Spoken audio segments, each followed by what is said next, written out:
Hello guys, sebelum nonton videonya jangan lupa subscribe, like, komen, dan nyalakan notifikasinya.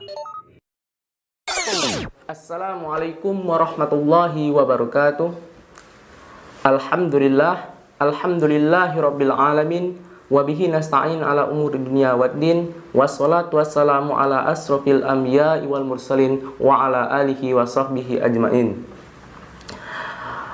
Rabbi israh li sadri wa yassir li amri wahlul 'uqdatam min lisani yafqahu qawli.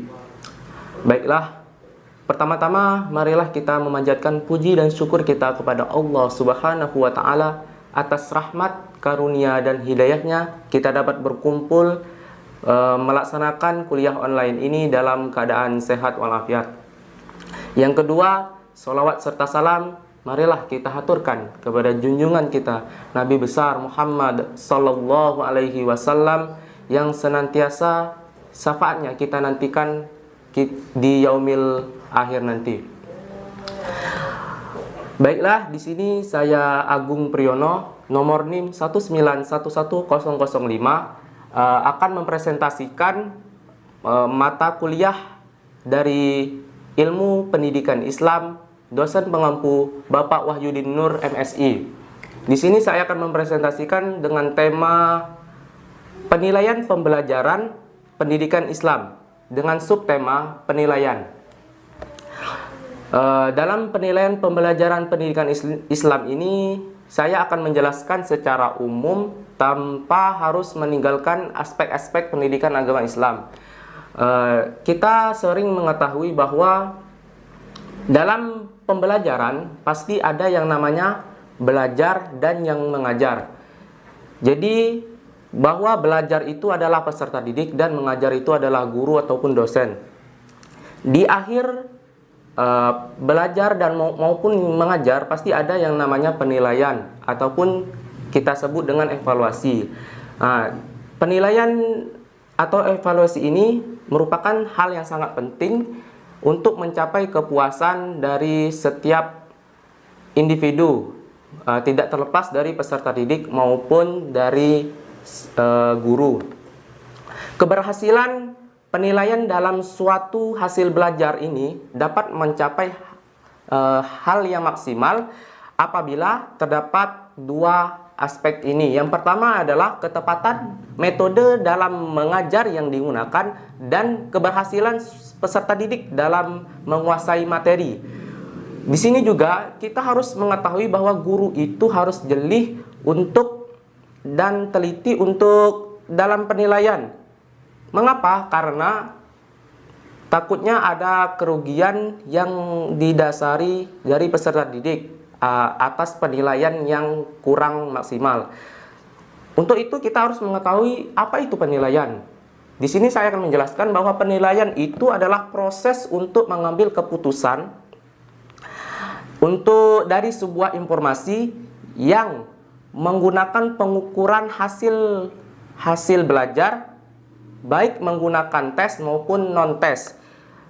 Tujuannya adalah memberikan nilai tentang suatu kualitas, yang mana manajemennya adalah yang pertama adalah perencanaan, pengorganisasian, penggerakan, dan yang terakhir adalah pengendalian. Di samping itu, kita harus mengetahui istilah-istilah dalam penilaian tersendiri. Berdasarkan makalah yang saya tulis, itu ada istilah-istilah dalam penilaian. Yang pertama adalah tes, yang kedua adalah pengukuran, asesmen, dan evaluasi. Di sini maksudnya tes itu adalah untuk penyajian seperangkat pertanyaan, sedangkan pengukuran membandingkan hasil pengamatan. Jadi dari penjelasan tes dan pengukuran ini sudah mencakup yang namanya aspek asesmen dan aspek evaluasi. Dari asesmen dan evaluasi ini, di dalam tes dan pengukuran sudah ada mencakup hal tersebut. Dengan demikian, penilaian ini dapat kita aplikasikan dalam penilaian berbasis kelas. Yang pertama adalah hasil kerja siswa atau biasa yang kita sebut dengan portofolio Yang kedua, hasil kerja atau bisa kita sebut dengan produk. Yang ketiga, penugasan atau proyek. Yang keempat, kinerja dalam penugasan. Dan yang terakhir adalah tes tertulis atau biasa kita sebut dengan paper and pencil. Nah, dalam penilaian berbasis kelas ini mencakup dalam suatu pendidikan hanya memiliki dua macam. Yang pertama adalah penilaian berbasis kelas berdasarkan aspek assessment dan penilaian berbasis kelas berdasarkan aspek evaluasi. Jadi di sini maksudnya penilaian berdasarkan aspek assessment itu adalah suatu penilaian yang menggunakan informasi untuk mencapai kesepakatan dalam penilaian. Jadi di sini guru hanya mengasih nilai dari sebuah catatan yang ada di buku tanpa harus ada ataupun peserta didik mengetahuinya. Dan yang kedua adalah penilaian berdasarkan evaluasi. Di sini adalah suatu penilaian yang dilaksanakan ataupun diperoleh berdasarkan evaluasi. Maksudnya berdasarkan interaksi antara guru dan peserta didik untuk mencari kerugian dan ataupun yang kita sebut dengan kekurangan dan keuntungan atau yang kita sebut dengan kelebihan dalam suatu hasil pembelajaran. Kemudian di sini aspek-aspek itu sudah mencakup dari yang saya jelaskan tadi.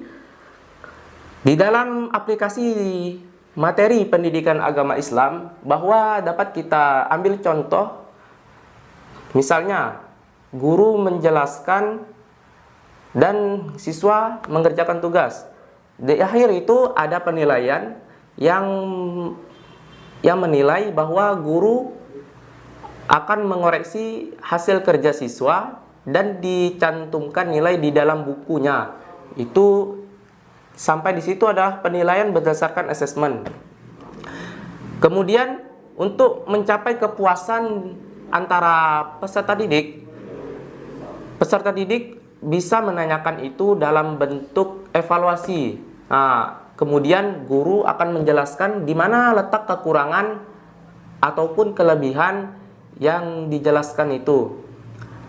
Letak kekurangannya bisa dijelaskan dari awal tugas sampai pun akhir. Demikian ini yang mungkin dapat saya sampaikan. Apabila ada kekurangan, saya mohon maaf. Kepada Allah saya mohon ampun. Semoga apa yang saya sampaikan ini dapat berguna dan bermanfaat untuk kita semua. Saya akhiri dengan wabillahi taufiq wal hidayah. Wassalamualaikum warahmatullahi wabarakatuh.